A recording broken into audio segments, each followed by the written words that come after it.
Hello and welcome to the Utah Puck Report. I'm your host, Jay Stevens, and you're kind of like the official co-host now. Pretty much. It's Evan Stofflet. Thanks for joining us. Thanks for having me again, as always. We've got John Smith outside. He's a hockey player and a DJ as well. We should get him in on the show. Might as well. Yeah. Today, our special guest is Ryan Tall. Ryan is a local who has he's made it big. He's been pulled up to the AHL. Ryan, are you on the line? I'm here. Larry, what's going on? Evan, how you doing? Doing good. So that is my nickname. All right, so I guess we should just tell the story. I asked Evan, I'm like, all right, how did he get the nickname Larry? And it's, go ahead, Ryan, tell us why you're Larry. Yeah. So when I started out, I was just a game night helper, assistant, whatever you want to call me, with the Grizzlies. And John Loeffner, who's now the equipment guy at ASU, decided I needed a nickname, and he decided that I looked like Larry Bird. A young Larry Bird. Spitting image. And it stuck. And it followed me everywhere I have been in hockey since then. And I think there's sometimes, like at the start of the year especially, the guys think my real name's Larry because that's just what everybody calls me. Right. And then they're baffled when they go to find out that my real name's Ryan. So the nickname has definitely stuck, and it's almost taken over my real name. See, I thought for sure Riggs had given you that nickname because that was the first time I had heard it, and I'd seen you around for a while. I didn't know anybody called you Larry at the time, but right, yeah, Riggs has definitely spread the word on the Larry nickname. So yeah, it's wildfire. Yeah, one of the times I was up with the Grizzlies, and he's like, "Hey, say hi to Larry for me." I'm like, "Who? Who's Larry?" So all right, now it all comes together. Now I get it. Well, that's cool. So, how old were you when you started with the Utah Grizzlies? Because you're like 12 years old right now, right? Looks like it. I might look it. I'm 24 now, but I started when I was 19 with the Grizzlies, or when 18, 19. Okay. Is when I was just helping out John Loeffner in the locker room, and he would take me on trips when they could, and throw me under the bus, wherever I would fit, call me wherever they were going, and sleep on the floor in the hotel room with them and all that good stuff. Yeah, you say throw you under the bus like it's a joke, but I have a feeling that maybe you've written some games in the luggage rack. There's been some interesting sleeping accommodations through the years. Such as the East Coast League, man. That's the ECHL, if you will. So what made you decide to get into it? Were you a hockey player in high school and stuff? Yep, I was. So I played growing up at Davis County youth hockey, and then from there I went to Viewmont. After that, I kind of just fell into the beer league. I wasn't any that good. Started playing beer league, and I was like, you know what? I want to be involved in hockey more. I want to do something in the locker room. I wasn't really interested in the business side, so I just reached out randomly to John Loeffner at the time and asked if he needed any help, and he brought me right in. That's awesome. That's cool. Man, you just took right to it, and like you were always a hard worker in the locker room, obviously, and well-liked. And how long were you with the Grizzlies before an opportunity came up? It was like a year and a half, so relatively pretty quick. I had learned a lot from John and Georgie at the time as well. He after John had left, George Lopez took over. I learned from him, and then an opportunity came, and I was ready or not thrown into the fire. So Tim took a lot of trust in me and gave me that opportunity, Coach Tim Branham. So that's how that came about. Is from Tim. Tim kind of suggested you, because at the time, obviously, we were with the Ducks, and San Diego was with, you guys are the Gulls, and you're the Ducks AHL affiliate, correct? They were, yeah. The affiliations now ended, but yeah, at the time, the Gulls were affiliated, and the Ducks and the Grizzlies all the way down. Right. So that's just crazy to me. So tell me about that meeting. How did that happen? How did you find out this was going to happen? Did you kind of sense it was coming? Yeah, a little bit. I have a great relationship with Tim, and when the position was open, he called me right away and offered me the job, and it's just one of those things that you just got to take it, And I was super excited about it, and as nervous as I was to become a head equipment guy after not as much experience as some other people have had, I embraced it full on and worked hard, and it's been great ever since. I can only imagine. So the year I was with you, was that your first full season? Yep, correct. Oh, wow. Yeah, that year. Oh man, that was my first full year as a head equipment guy. I didn't want to say anything, so maybe I did a good job if you didn't notice. You did a great job. Yeah, I was always taken care of, so that's cool. Thank you, appreciate that. Speaking of guys, my first year. Speaking of guys like Evan that really need a lot of taking care of. Oh yeah. Do you are there a lot of prima donnas in hockey that because I know as a goalie, I know goalies are always at the equipment manager's door. You find some weird goalies for sure. Are there any that are normal? That I'm still looking to find one. So I'll let you know when I run into a normal goalie. Yeah. As far as the prima donnas, yeah, definitely. But it's like they're not bad people. They need goofy things. Particular. And sometimes you almost laugh at some of the things they request. Like special brands of tape or laces or certain shower supplies or hair product, and it's hair product. Exactly. It gets down to stuff that doesn't even affect their play on the ice, but it's just, it's funny, and you can kind of have fun with it too when guys come in with an odd request. So kind of like bands with their green. I think the only thing I had was used to take the tape off my stick in between periods. I think that was mine. Right, yeah.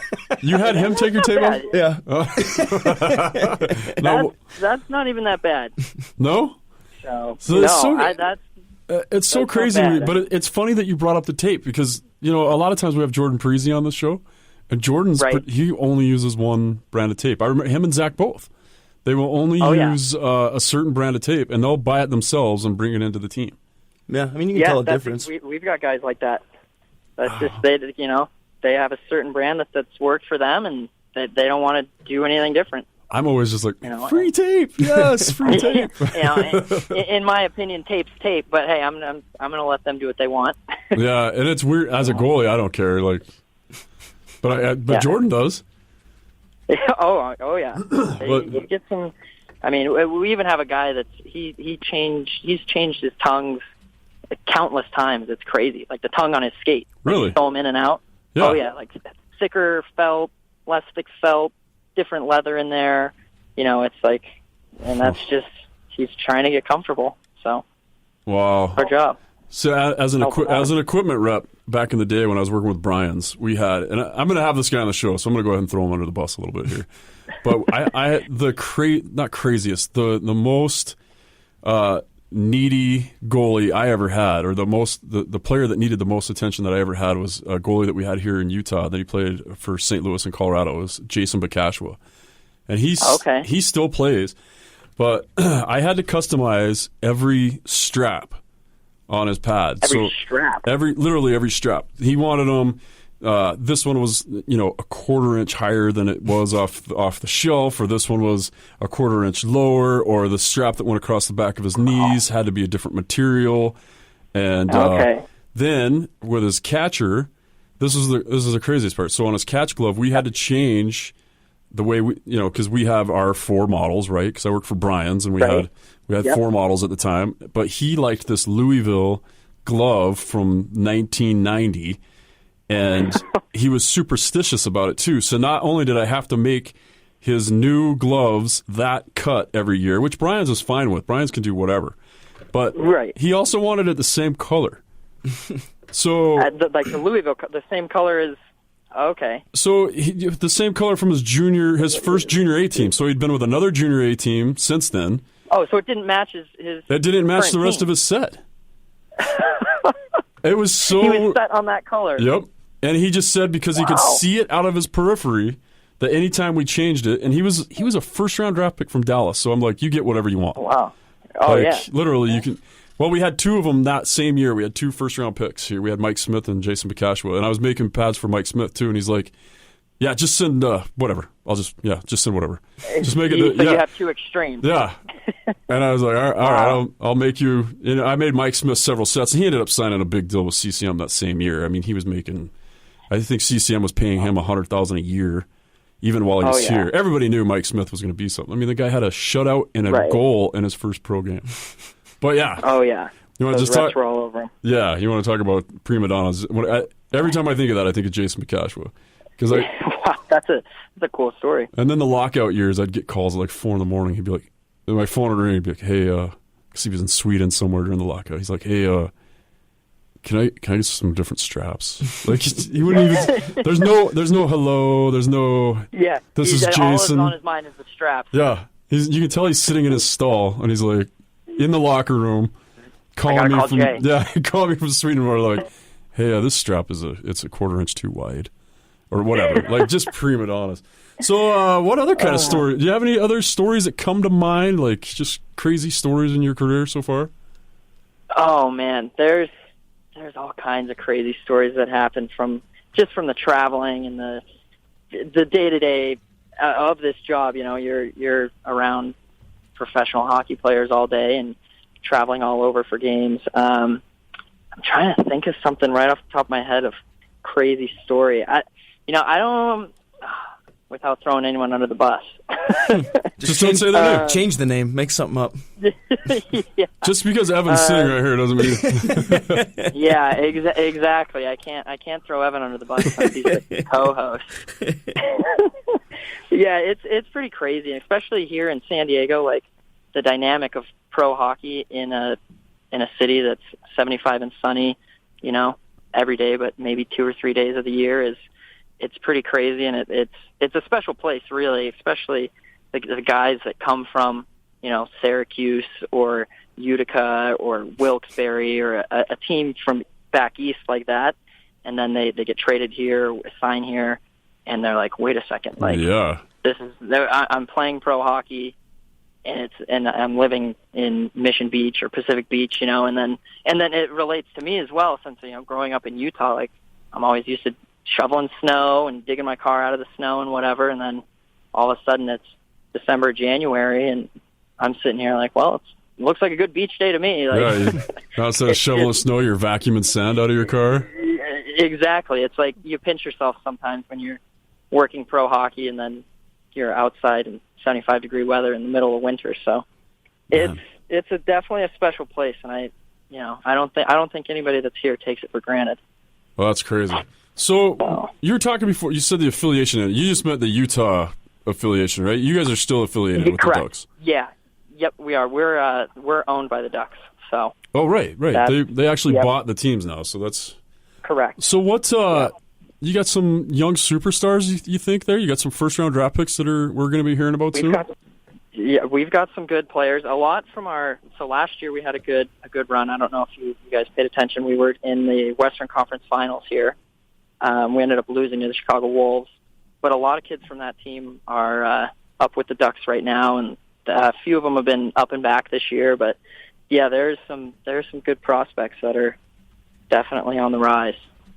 Wow! So, and it's always fun to work around. You know, everybody is fun to work around, but when you see the young superstars that are breaking into the pro game, it's always special to see that.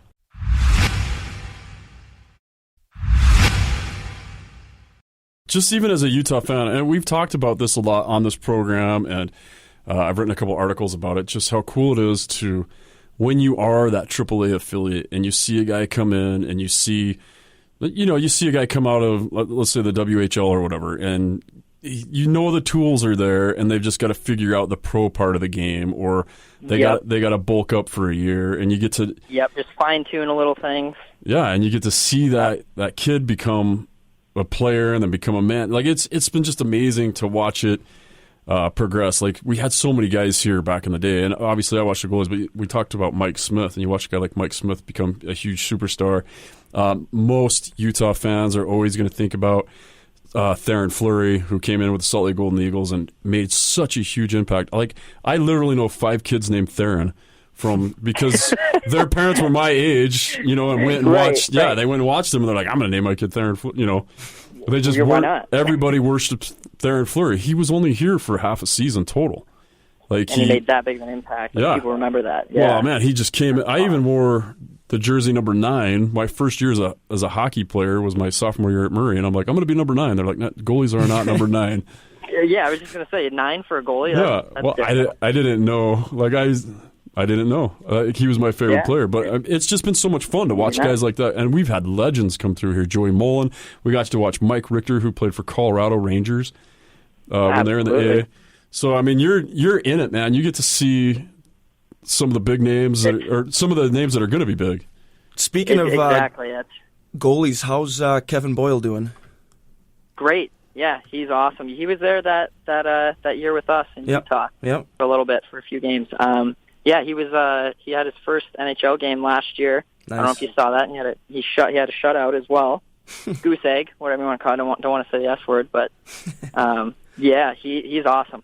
He's a good person, and obviously I've known him from day one since I've been an equipment guy. So it's kind of cool, to still be working with him. Nice. Tell him I say hello. And he yeah, absolutely. He's not as superstitious as you'd think. He might be one of the more normal goalies. Really? They're few and far I'll between. Give him credit for that. Yeah. So, and that's another cool thing. And this is have you noticed this, Evan and Ryan? You can tell me too, because you say he got his first pro game and he got a shutout. And we noticed the other night, now that the Grizzlies are the affiliate of the Avalanche, we watched one of our goalies that started here and then was in Colorado with the Eagles, and then got put into a game 30 seconds in where he thought he was just going to be backing up the backup. But then Colorado's backup gets knocked out cold. He gets put in, gets a shutout. Garrett Sparks, who's a kind of a friend of mine as well, and he's now with Las Vegas, but 2 years ago he's with Toronto, gets his first game, gets a shutout, but then the next game it doesn't go that well. Have you guys ever noticed this? Like, goalies... Like hot and cold? Yeah, in their first starts they get... I mean, there's so much adrenaline and much... Oh, who knows what's going on in between their ears, so it's... Yeah. Right. And, exactly. Yeah, it's just crazy because you always wonder how that next game is going to go. And I don't know why I'm spacing on the kid's name from Colorado, but so his next game he gets to start with the Avalanche. Gave up 6 in the first period. Wow. Yeah, that's cool. You go from one extremity to the next. Yeah, that's why I retired. That's why I played my 11 minutes, got my shutout, and I'm out. And going back to that, Jay, that brings up, reminding me of talking about a good hockey story, and over the few years that I've been in the business, that story is actually if it's not number one, it's number 2 or 3 for sure. Because that day, I talk about that day all the time. All the elements of that, like you going into the game, it being a Star Wars night, and you're a big Star Wars fan, correct? Yeah, oh yeah, yep. Yeah. It just happened to be Star Wars jersey night. Yep. And you end up in the game, and not only in the game, but winning us the game. Like that was an unbelievable. And I've talked to you about it a little bit, but I can only imagine what was actually going through your head through that whole thing. You've e-bugged a million times, so you probably thought, oh well, here I am, like emergency backup again, like whatever, and then next thing you know, you're right in the mix. Yeah, it was pretty weird because it's funny when it happened. And it's funny, Ryan, because we haven't talked about it, because you and I had a stressful moment during this, but... we did. There was... Nobody said a word. So the starting goalie for the Utah Grizzlies goes down. He takes a shot to the forehead. I knew right away. Like, he took a shot to the forehead, and it dropped him. Yeah. And you could see the blood. Blood was going out everywhere. The screw he took right above his eye or whatever it was. Yeah. Yeah. And I'm like... Right in the forehead. I'm like, all right, I literally, the first thought in my mind was, I need to stop the bleeding. Like, paramedic first, right? Right. And then another one of the players looked at me and he goes, oh boy, here we go. It might have been me. It might have been you. I was having flashbacks to summer league games. And right, where I have a 50% save average. Yeah, so, and then I'm like, all right, well, I'll just go out and stretch, and we'll delay, and we'll see, and we'll throw some, because it's hockey, so they'll just throw stitches in the guy, and he'll be back in, no big deal. But we also had already gotten a penalty, so we were killing a penalty when that happened. And then we were up by 1 goal at this time? Were we up by 1? No, I think it was tied. I don't remember. It was tied. It was a 2-2 tie. Okay. And then, so we were killing a penalty, and then we got a delay of game penalty. So now I went in 5-on-3 to kill, or 3-on-5. So, but optimal situation. Oh yeah. And like the first shot they took was right on my blocker side. It was an easy save, and I was like, okay, that was cool. I made a save, but I made it old school where I caught the puck on my blocker. And guys don't do that anymore. And I remember, and as I was playing it back, because I remember the first interview I did, I'm like, one of the guys on the other team chirped me and said, I haven't seen that save since it was in black and white or something like that. And then I'm thinking back, I'm like, was that Evan that said that to me? Because it could have been somebody on the Grizzlies that said it too. But then I make they get a play down low, and they get a 2-on-1 down low, and they pass it across to the guy across, and I slide across and I make the save, and my defenseman clearing the puck smacks me in the face and broke his snap off. It blew the snap right off your helmet. Yeah, so and I saw that happen. Yeah, and I'm like, so this isn't cool. Like, now I think I was smiling this whole time during this whole situation because it's pretty cool. You're in there. Yeah. Then I see the helmet break, and I'm like, oh no. Yeah. Here we go. And I come over, and I'm like Ryan, and I think at first everybody thought I was just because there was a TV timeout or something, and everybody thought I was just trying to delay more time, but I'm like, no. We were stalling too. I remember the rink crew shoveling snow up and then spilling it and shoveling up and spilling it. Anything and everything possible to stall while I'm using this helmet. And it's like, I remember one of the guys saying, or I remember Tim saying to one of the guys, like, hey, just clog up the middle. And he's like, we only have 3 guys. How can you clog up the middle? Clog up the middle on 5-on-3. Yeah. And I'm like, all right, I need my mask fixed though. And you're like, I don't have the screw or whatever. And I remember I could hear Riggs yelling at you, fix his mask, Larry, fix his mask. Yes. And I'm like, all right, like Riggs. Not a big deal. I'm just playing a pro game at 43 years old, and I was cold on the bench, and now my mask is crooked because goalie masks on the chin have 2 straps. They have, in case you like your settings different, so you always just use the one, and then you never unsnap it. Like once every 3 years, I'll go through and replace those snaps so that they don't, so they're not so rusty. But other than that, you just don't use the other one. But the other one's like 2 inches lower, so now your mask is crooked on your head. It's being held weird. I'm like, this is great. This is how I go out. I get put in a pro game, and because I e-bug, like a lot of the times that I e-bug, I take off my throat guard.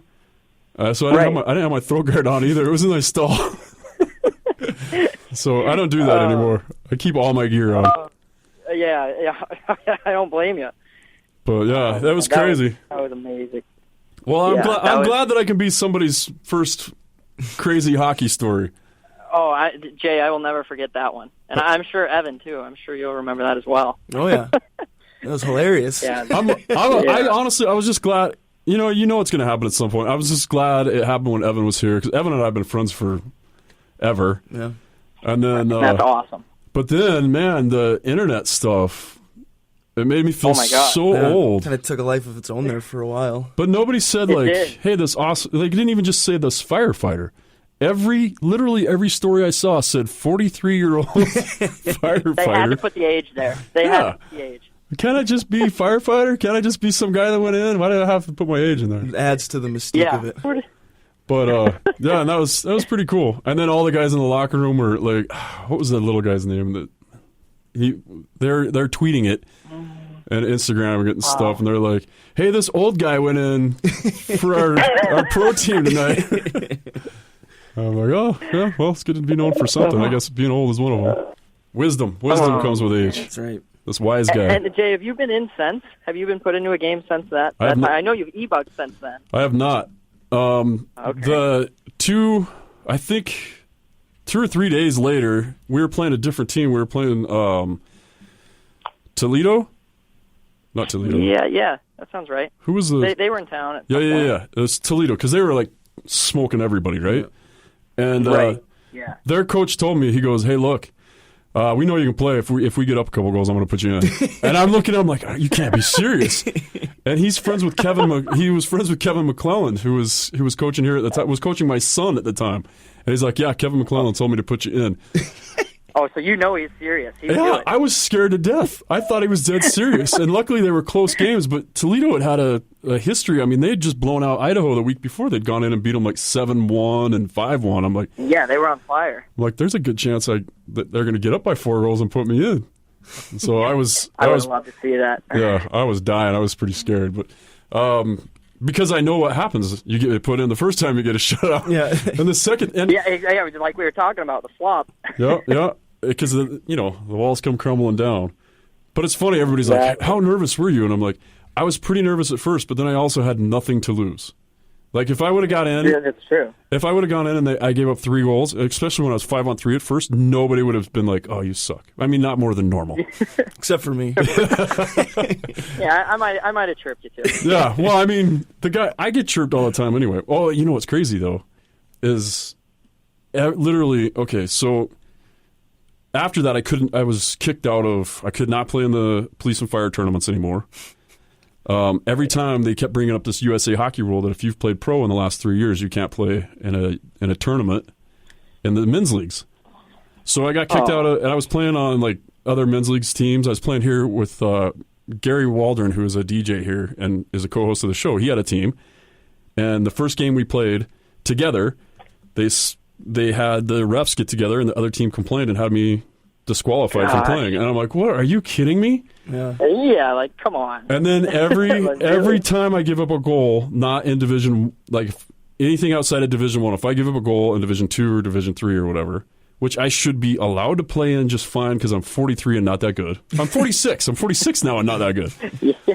That every time I give up a goal, somebody's like, "Oh, Grizzlies goalie, blah, blah, blah." I'm like, seriously? You're like, yeah, like that's getting old. Yeah. It's just one of those things. Everybody wants to chirp. That's hockey, though, too, right? Like, that's hockey. You hear some good ones. Oh, yeah, for sure. Oh, yeah. So, Ryan, now that you're a big shot in the AHL... no big shot. I want to ask 2 things. One, are you... do you have aspirations of going to the next level? Are you hoping to be an NHL equipment guy? Oh, absolutely. That's 100% a goal of mine. But it's one of those things that it takes time, and I'm in no hurry. I'm 24 and living in San Diego and working with the Gulls. It's unbelievable. So yeah, you've got quite a setup. It is. It's like I said, I pinch myself all the time. You could be paying your dues in Utica, and instead you're in San Diego. Exactly. Really enjoying it. Is Sluggo the main guy? Is that the? He was with the Ducks. He's since retired. Oh, okay. So that's how long ago I was an equipment guy. So, selling equipment. Sluggo was my guy, man, because I had tons of Ducks using Brian's and those innovative sticks I was pimping. He's such a good man. He's still involved with the Ducks a little bit. They built a new practice facility, Great Parks. It's where the rookie showcase was hosted this year in September, and he was involved in the building and design of that facility. Oh, really? Man, the Ducks really know how to give back to the community too, man. What are they called? The rinks? Yeah. So amazing. And that's our practice facility, the rinks. Yeah, that's so nice. I love that place. And that's a cool old barn. And then they've got like 2 or 3 other ones that have the Ducks logo on them that the Ducks had something to do with. One of them's like an old Safeway. Yep. I think so. And then the Ducks have put all this money into the community, and they just keep building. Like the youth, hockey has sprouted in California because of the Kings and the Ducks and the Sharks and what they're doing. It's so cool. All right, it is. It's so cool to see that. Now comes the part where now there's some other 15 to 17-year-old wannabe Ryan Tall out there. What's your advice? I ask all the players. I want to ask for an equipment guy. Like, what's your advice to a kid that wants to get involved and follow your path? You know what? The best thing you can do is just get involved. Just, if whether it's the Grizzlies or another pro team in the area, even a junior team, just see if they need help with anything on the equipment operations side. Whether if it's a junior team, they might not even have an equipment guy, so you can get in on that. Or if it's Grizzlies or a pro team, wherever somebody may be, that everybody's always looking for help. Whether it's starting at just folding towels and doing laundry, or being around and just learning from actually being involved, I think is one of the biggest things. So was that your first thing? Were you the guy folding towels and doing laundry? I was, yeah. And John Loeffner was so good with me, and so was Georgie. They let me kind of run, let me kind of spread my wings on some things, and just here you go, try some things. Here's actually a hilarious story. You know Jim McKenna, oh yeah, right? Yeah. Okay, so he's a linesman for the for the Grizzlies, right? He does a lot of the ECHL games, right? Does he still do those? Oh, yeah, he does. Okay, so he comes in. This is my first year. I'm working with John. He comes in. He needs new holders on his skates, right? Like new toques. Yeah. And John's like, all right, like, you do it, Ryan. Like, here you go. Like, I've done it before, like, practicing, but he's like, hey, here you go. Do it. So he had a CCM skate, but he wanted the toques, so the holes don't line up. Right. So you got to drill, right? You got to drill holes to line up with the holder. Anyway, so John, like, he goes off doing something else, and I'm like stoked. I'm like, all right, John's like, let me run with this. Like, I'm doing it. I want to do it right and fast. Da da da da. Anyways, I get going. I drill the holes, rivet it all in, and I show John. I'm like, hey, John, look, I did it. Like, I'm proud, right? Like, I'm like, look, I did it right. I knew it was right. I was so confident. And he's like, yeah, this is great. Like, good job. And he puts it. He goes to sharpen it, and he goes, Ryan. I'm like, yeah, what's up?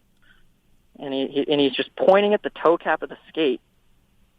And I had drilled a hole through the toe cap of the skate when I was drilling the rivet. Oh man! And my heart, I told him I'd just walk out and he would never see me again. And it was, I had never been so embarrassed in my whole entire life.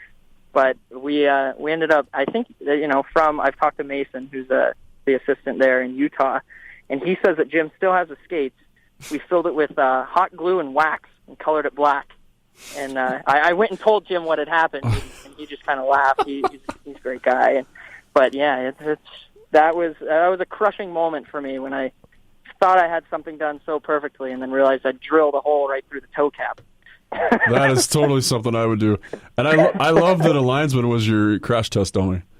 Like, that's the best. Exactly. That's the best place to practice. I mean, let the official be. Let the official be the guinea pig. Exactly. Yeah, he's a Murray guy too. So I know. Well, he has Murray kids. I think he was a Brighton guy growing up, but he's right. I've known him for a long time, and he's a great dude. I can see him being totally cool about it, and he doesn't. I mean, I still feel bad about it. Yeah, but still, it's just a hole in your toe cap for a lineman. That's not. Yeah, doesn't matter. I don't even know if it would matter for me. I think I would do the same thing. But I do take shots off the toe cap. Yeah, exactly. Yeah. Exactly.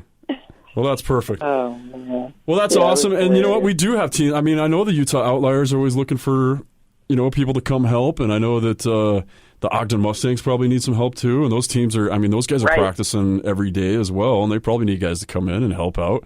So if somebody is looking, and the Grizzlies are always looking for somebody to come in and do stuff as an intern or do free labor and right, they're so good there.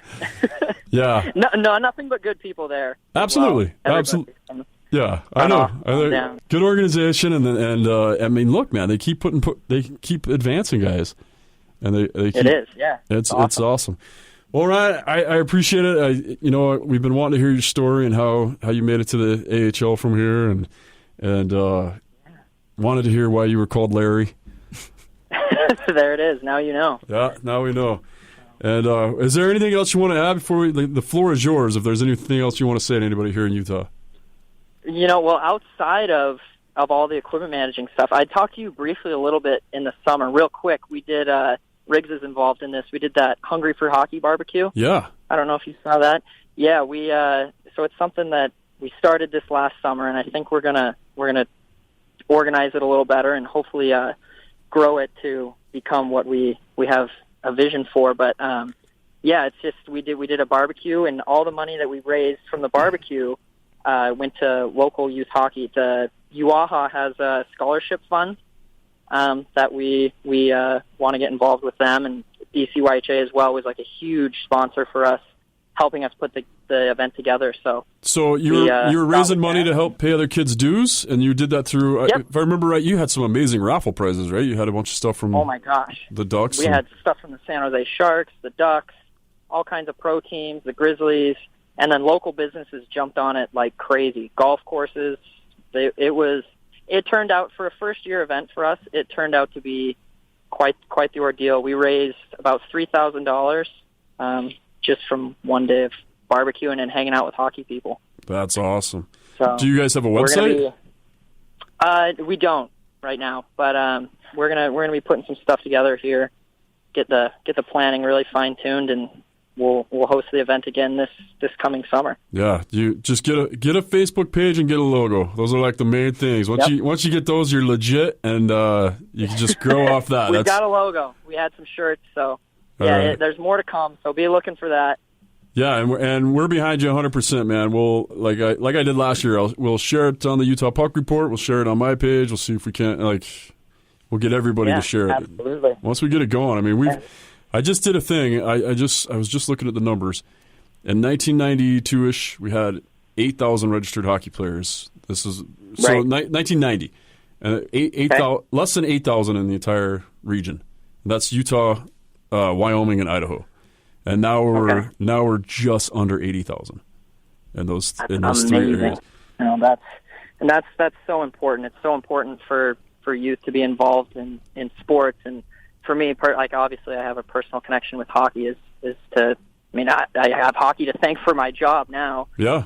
But growing up and being a part of all those youth teams and then high school, it's super special to me. So I want to hopefully give some kids that don't have the funds or all of the funds a chance to get out there and play and hopefully get some experiences like I've had. Yeah, and that's something we can 100% get behind because without hockey, I know you wouldn't have a degree. Would you have gone to college? I wouldn't have had 2 degrees. I think at this point. Yeah. Look at the brain on this guy. This guy got a master's degree because he's playing hockey. And honestly, look at that. I wouldn't have gone to college either. I honestly don't. It was not on my radar. I was already a DJ here and making decent money. I had no intention of leaving. And then all of a sudden, they're like, "Hey, you want to go to North Dakota in this little town called Botno and play hockey? Because we can't get anybody else to go here because it's Botno, North Dakota." And I'm like, I'm in. Yeah, it's definitely opened a lot of interesting doors for me, playing all over the world and stuff. So it's nice to give back and allow other people to hopefully have that same opportunity. Yeah, it's so cool that you guys are doing this. So cool. And it's special. You let us know, and we'll post it, and we're behind it 100%. That's awesome. I appreciate that. We all do. All right, Ryan. Thank you. Evan, you have anything else to add? Larry, good to hear from you. I'm glad to hear you're liking it and successful. It could always tell. At that point, I think that was my 9th year or whatever, and obviously had a lot of equipment managers, and it's still, you worked so hard, and everything was done quick and fast and professional. It's no secret why you've been able to move up a bit and probably will continue to move up in the next few years, which it's nice to see. Glad I was a part of that, teaching how to take tape off a stick. Absolutely. Hey, I appreciate the kind words, Evan. That's awesome. And now everybody else here wants to know how big do you have a couch in San Diego? Because none of us want to be here during the snow. Hey, We're just go sleep on if anybody Larry's wants couch. to come down, come and hang out. I've got room to sleep a few. All right. So door's always open. See you in a few days. A place to stay in. Place to stay in. I'll go fold towels for them so I can watch AHL games. Yeah. Sounds good. Hey, what's better? All right, that was the Utah Puck Report. Thank you so much for listening. The Utah Puck Report is a KSLSports.com podcast. And if you haven't subscribed yet, then you can. All you got to do is text the word puck to 57500. And you can also catch us online, too, at KSLSports.com and right there at the Arrow website, 1035thearrow.com. That's awesome. And we want to thank Josh Tilton, our producer. He's the one that keeps us in line, keeps the things rolling. And he doesn't roll tape, as you would say. He does not. But he does produce the show in all the digital ways. So once again, thank you so much for listening to the Utah Puck Report.